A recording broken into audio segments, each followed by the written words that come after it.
Hello everyone, welcome to a online solution. मैं हूं अशफाक, स्वागत आप सभी को मेरे चैनल पे। तो आज हम लोग बहुत इंपॉर्टेंट क्वेश्चन पढ़ने वाले हैं और ये तो पता ही है आपको कि हाइट एंड डिस्टेंस का क्वेश्चन है, जिसको पर्सनली आपका किताब में 9.1 है। ये एनसीईआरटी का मैथ है, ठीक है, एनसीईआरटी का मैथ है, क्वेश्चन नंबर 3। इससे पहले क्वेश्चन नंबर 2 तक पढ़ लिए। अब देखिए, हाइट एंड डिस्टेंस पढ़ने से पहले मैं एक वीडियो बताया था जिसमें मैं आपको अंडरस्टैंड करवाया था। वो बेसिक था, ठीक है। अगर आप उसको देख लिए होंगे तब तो आराम से समझ जाएंगे। ये देखिए लिखा हुआ है, देख रहे कितना बड़ा लिखा हुआ है।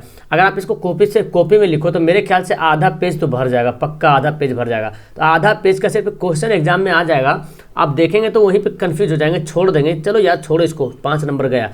और आपको याद रखना चाहिए एक बात कि हाइट एंड डिस्टेंस से एक क्वेश्चन जरूर एग्जाम में आता है और वो 5 नंबर का आता है, ठीक है। तो कितना बड़ा लिखा हुआ इससे कोई मतलब नहीं है। इसका सबसे बड़ा मकसद ये है कि अगर आप फिगर बना लेते हैं, क्वेश्चन वहीं पे हल हो जाता है। आधा ज़्यादा क्वेश्चन वहीं पे हल हो जाता है फिगर बनाते तो। फिगर कैसे बनाना है आपको मैं बताया था, पिछला वीडियो में बताया था क्या करना है। आइए सबसे पहले सवाल पढ़ के मैं आपको अंडरस्टैंड करता हूँ। एक ठेकेदार बच्चों के खेलने के लिए एक पार्क में 2 फिसलन पट्टी लगाने चाहता है, ठीक है। अब 5 वर्ष से कम उम्र वाले बच्चे के लिए वह एक ऐसी फिसलन पट्टी लगाना चाहती है जिसका शिखर 1.5 मीटर की ऊंचाई पर हो, ठीक है, और भूमि के साथ 30 डिग्री का कोण पर झुका हो। जबकि इससे अधिक उम्र वाले बच्चों के लिए वह 3 मीटर की ऊंचाई पर एक अधिक ढाल की फिसलन पट्टी लगाना चाहती है जो भूमि के साथ 60 डिग्री का कोण बनाती हो। प्रत्येक स्थिति में फिसलन पट्टी की लंबाई ज्ञात करिए। तो सबसे पहले क्वेश्चन तो आप पढ़ लिए अच्छे से, हम इसको छोटा करते हैं पहले, ठीक है। क्वेश्चन को पहले हम छोटा करते हैं, उसके बाद फिर आप यहाँ पे सोल्व करेंगे कुछ। तो क्वेश्चन छोटा हो गया। अब देखिए हम तो पढ़ के बता देंगे, आपको भी दिख रहा होगा। अगर नहीं दिख रहा तो थोड़ा सा विजुअलेशन बढ़ाइए। यहाँ पे मैं इसलिए किया हूँ ताकि मैं आपको फिगर में अंडरस्टैंड कर सकूँ। अब पहले मैं फिगर बनाता हूँ, ठीक है, ओके। तो अब देखिए ये मैं फिगर बनाया हूँ।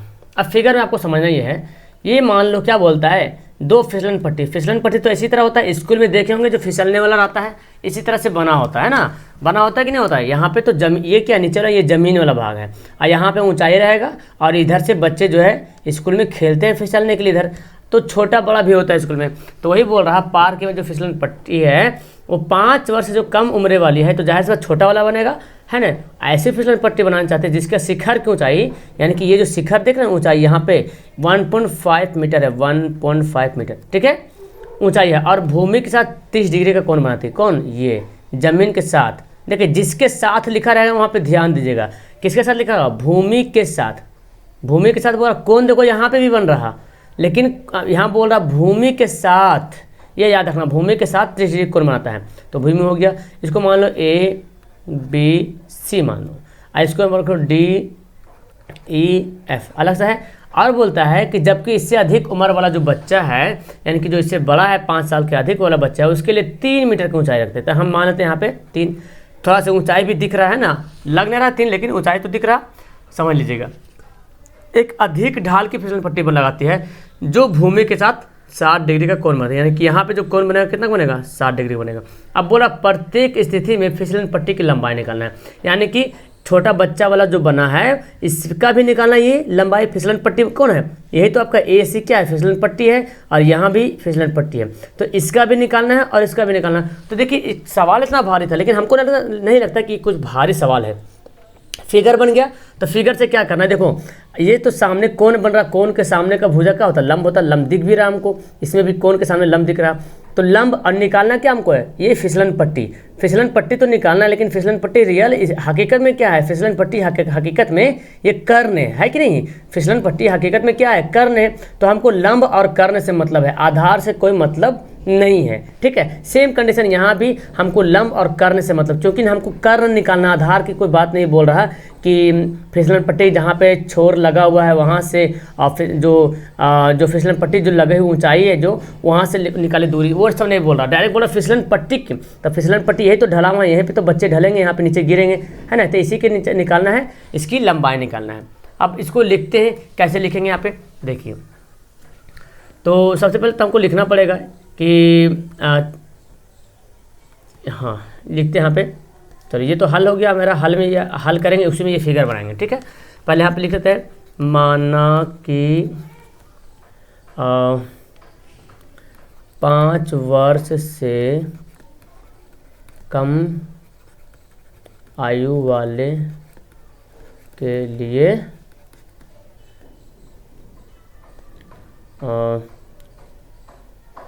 ए बी त्रिभुज ए बी सी फिसलन पट्टी है ना। ये तो हम लोग मानने पे है, क्योंकि देखिए अब ऊंचाई नापेंगे तो 1.5 ऊंचाई आएगा, तो नहीं आएगा।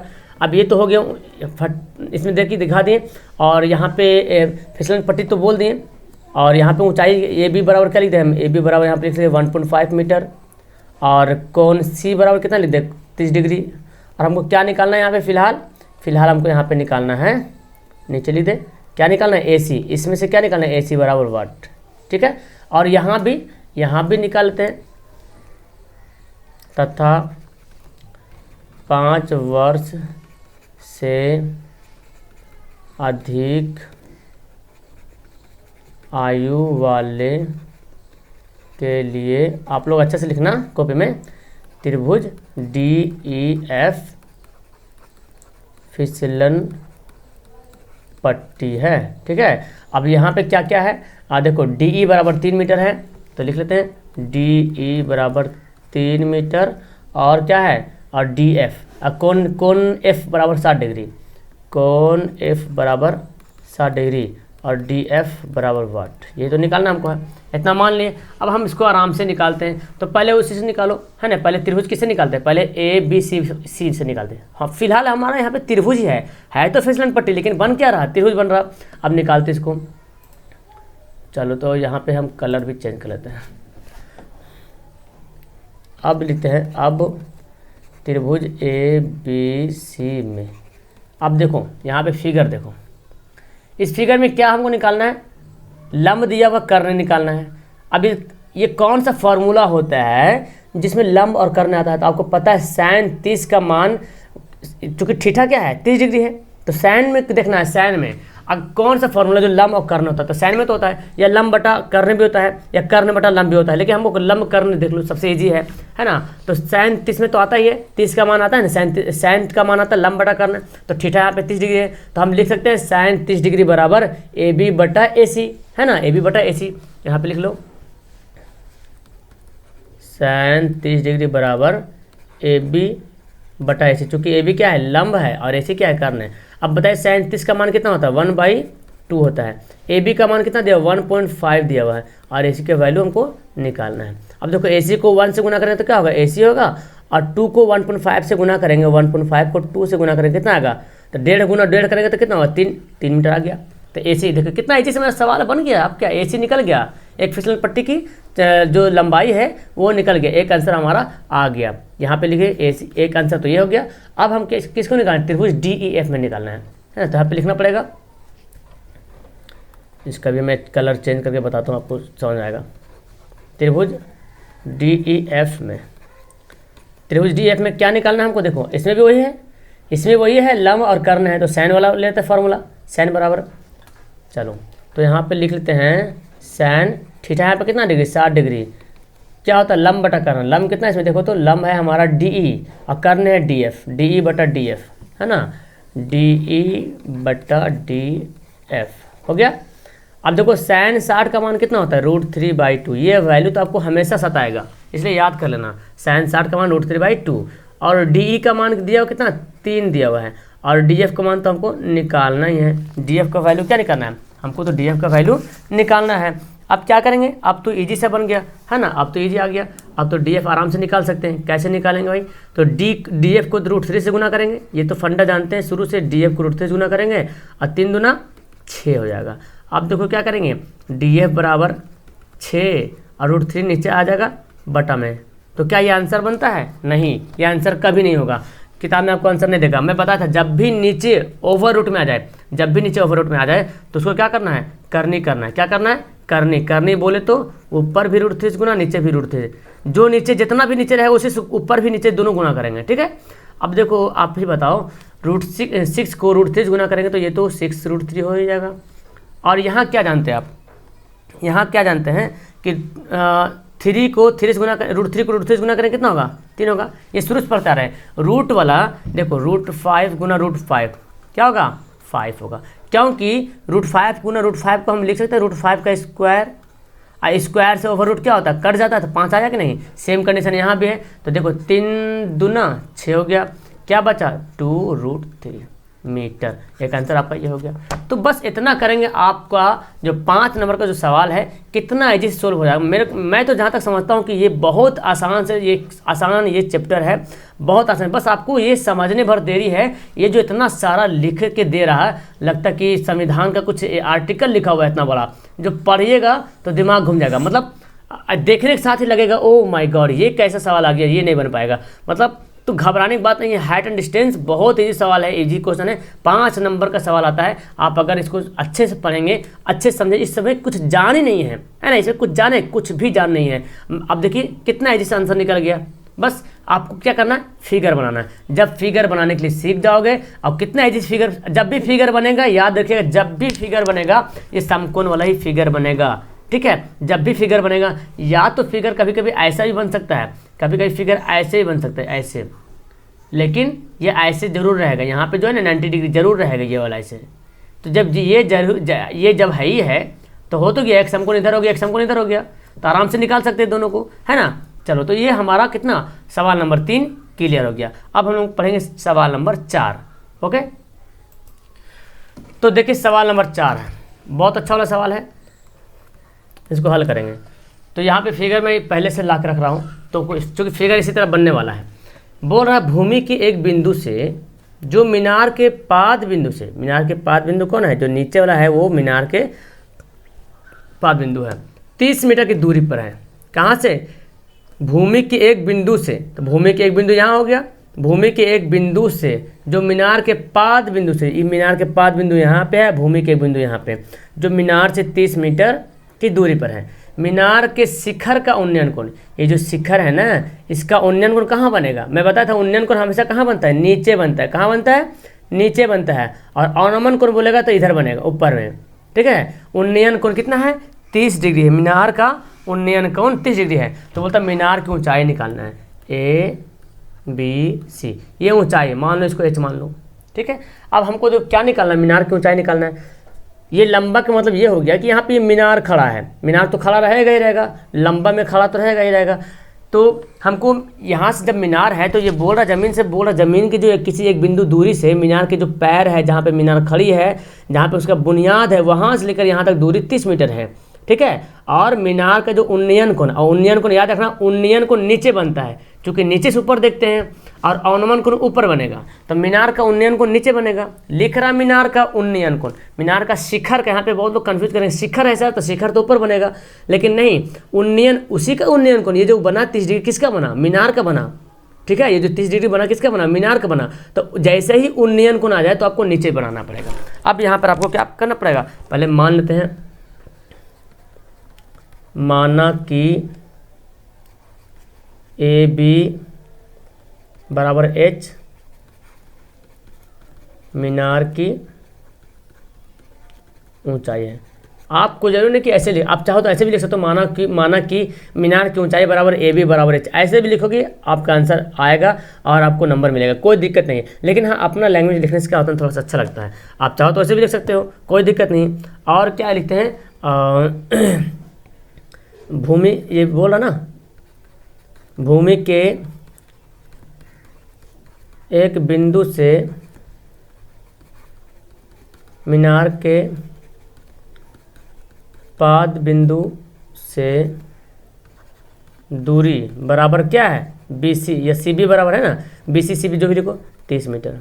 और यहाँ पे कोण 30 बराबर 30 डिग्री, या तो उन्नयन कोण लिख सकते 30 डिग्री, कोई दिक्कत नहीं। अब यहाँ पे लिख लिए। अब हमको क्या निकालना है, हमको निकालना है H, क्या निकालना है, H निकालना है, मीनार की ऊंचाई निकालना है। अब मीनार की ऊंचाई निकालने के लिए हमको क्या चाहिए, देखो आधार दिया हुआ है, ऊंचाई निकालना है, यानी कि आधार दिया हुआ है, लंब निकालना है। फिगर में तो हम क्या जान रहे हैं, आधार और लंब जान रहे हैं। अब हमको लंब निकालना है, आधार दिया हुआ है, तो हमको करने से कोई मतलब है, करने से कोई मतलब नहीं, क्योंकि हमको सिर्फ आधार दिया और लंब निकालना है। तो आधार बटा लंब कोई फॉर्मूला में आता है, आपको याद आ रहा, आधार बटा लंब किस में आता है, टैन में आता है। टैन थीटा बराबर क्या होता है, आधार बटा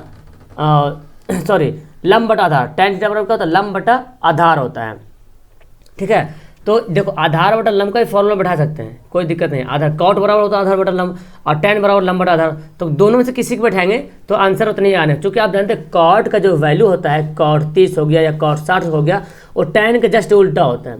तो जब यहाँ उल्टा उलट रहा है तो वैल्यू भी उलट जाएगा और फिर आंसर भी आपको वही आने वाला है। तो चलो हम tan का ही मान के बनाते हैं, चूँकि tan का ईजी लगता है इसलिए tan 30 डिग्री, क्योंकि 30 डिग्री है तो tan थीटा बराबर क्या होता है, लंब बटा आधार। लंब हमारा क्या है, AB है, आधार क्या है, BC है, ठीक है। और यहाँ पे tan 30 का मान कितना होता है जी, 1/√3 होता है, ठीक है। AB का वैल्यू तो नहीं दिया, निकालना ही है, तो मान हम H माने थे H लिख देते हैं, काहे कि बार बार AB लिखना ना पड़े इसलिए हम H लिखते हैं ताकि अच्छा लगे देखने में। और BC का वैल्यू कितना दिया हो, 30। आप नहीं भी मानेंगे AB बराबर तो कोई दिक्कत नहीं, ठीक है, उससे कोई हर्जा नहीं, ठीक है। आपका आंसर गलत नहीं होगा, आंसर सही होगा, ओके। अब देखो क्या करेंगे यहाँ पे, आपको तो पता है H को इससे गुना करते हैं, इसको इससे गुना करते हैं, तो √3 H को √3 से गुना करें तो H√3 या √3H, और 30 को 1 से गुना करेंगे तो कितना होगा, 30 होगा। अब आप बोलो ये H निकालना है तो √3 कहाँ चल जाएगा, डिवाइड में चल जाएगा, चल के डिवाइड में। तो अब ये हमारा आंसर आया नहीं आया, क्या करेंगे, परमेयीकरण करते हैं, √3 ऊपर से भी गुना, √3 नीचे से गुना, जो हर में दिया रहेगा, जो नीचे दिया रहेगा उसी से गुना करेंगे। अब आप बोलो 30 को √3 से गुना करेंगे तो √3 हो जाएगा, 30 √3, और √3 को √3 से गुना करेंगे कितना होगा, 3 होगा। √3 को √3 से गुना करेंगे 3 होगा, 3 दहें के 30 आ गया। कितना आया, यहाँ पे आगे 10√3 एक मिनट, 10√3 मीटर। ये आपको क्या हो गया, आंसर हो गया। आप चाहो तो लिख सकते हो यहाँ पे, अतः मीनार की ऊंचाई बराबर AB बराबर, जो लिखो H बराबर लिख दो 10√3 मीटर, ये आंसर हो गया।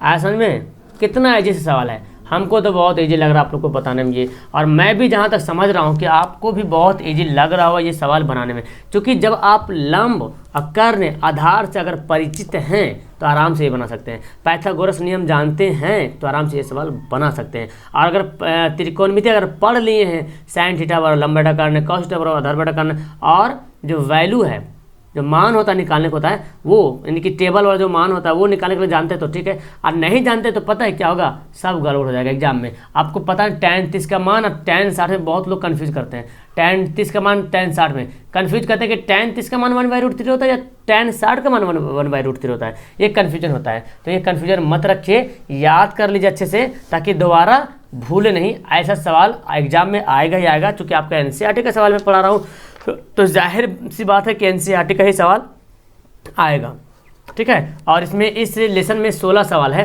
तो एक वीडियो में 2-2 सवाल करके हम लोग सोल्व करेंगे ताकि ज़्यादा बोझिल में महसूस ना हो। आज मैं आपको कितना सवाल करा दूँ, 4 सवाल क्लियर कर दूँ, तो चारों सवाल आपको याद होना बहुत जरूरी, यानी कि याद तो नहीं होना लेकिन बनाने आना चाहिए। अब ये बनाने के लिए आएंगे कैसे, जब आप प्रैक्टिस करेंगे, क्या करेंगे, प्रैक्टिस। तो बस जल्दी से इस वीडियो को यहाँ पे लास्ट करो, यहाँ पे ख़त्म कर रहे हैं हम। और इस क्वेश्चन को अगर नहीं बनाए हो तो बनाओ खुद से जाके, और नहीं बने तो फिर से वीडियो देखो और उसको बार बार प्रैक्टिस करो ताकि एग्जाम में मिस ना हो ये सवाल। बोलते ना, आप बोलते हैं बहुत हल्का है, अरे ऑब्जेक्टिव तो कितना हल्का, आराम से बना लेंगे, लेकिन आप 100% क्यों नहीं बना पाते ऑब्जेक्टिव में। जब हल्का है तो 100 में 100% हमको चाहिए, ठीक है। तो ये माइंड में मत रखिए कि हल्का है, लेकिन हल्का भी कभी कभी भारी पड़ता है, कब, जब आप पूरा नहीं बना पाते तो ये बहुत अफसोसनाक वाली बात हो जाती है। चलो फिलहाल मैं जहाँ तक समझ रहा हूँ कि आपको बहुत अच्छी तरीके से आपको ये क्वेश्चन समझ में आ गया होगा, तो समझ में अगर आया होगा तो लाइक तो जरूर बनता है, और पहली बार आए तो सब्सक्राइब जरूर कीजिएगा, ठीक है। अपने दोस्तों को भी शेयर कीजिए, वो भी देखें, उसको भी बोलिए चैनल को सब्सक्राइब करें ताकि उसको भी फायदा हो और इस चैनल का सपोर्ट भी हो पाए। Okay, thank you very much, thanks for watching, और मिलता हूँ मैं आपको नेक्स्ट वीडियो में। That's all, thank you everyone, have a nice day.